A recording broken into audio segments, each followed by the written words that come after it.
Eu cumprimento a todos com a paz do Senhor Jesus e uma boa noite. Amém?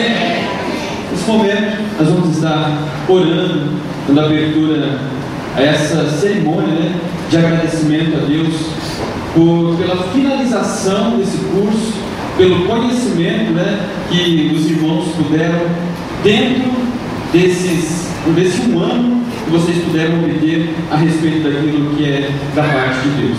Para isso, antes, eu quero fazer a leitura de um texto da palavra do Senhor, para que nós possamos fazermos essa oração. Está no livro de Romanos, ou seja, a primeira carta de Paulo aos Coríntios, o capítulo 12, apenas o versículo 26.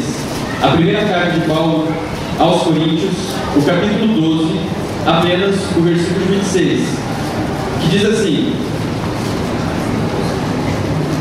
de maneira que se um membro padece, todos os membros padecem com ele. E se um membro é honrado, todos os membros se regozijam com ele. É um texto onde está falando sobre o corpo de Cristo, o qual Cristo é o cabeça, e nós fazemos parte deste corpo.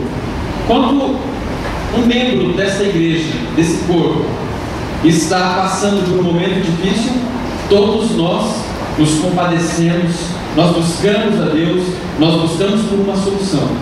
Mas num momento como esse, um momento de honra, um momento em que o nome do Senhor é glorificado na vida dessas pessoas que se esforçaram, que deixaram muitos outros a fazerem para estarem aqui buscando conhecimento a respeito da palavra de Deus. Nós, como Igreja Batista Bethesda, todos os coordenadores do curso, como temos a presença do Onésimo, o pastor Onésimo aqui, para estar também junto, confraternizando este que é um momento especial. E que só é uma festa, que ainda tem mais durante esse final de semana. E nós teremos muitas outras, no próximo ano, em nome de Jesus. Tá bom? Vamos orar.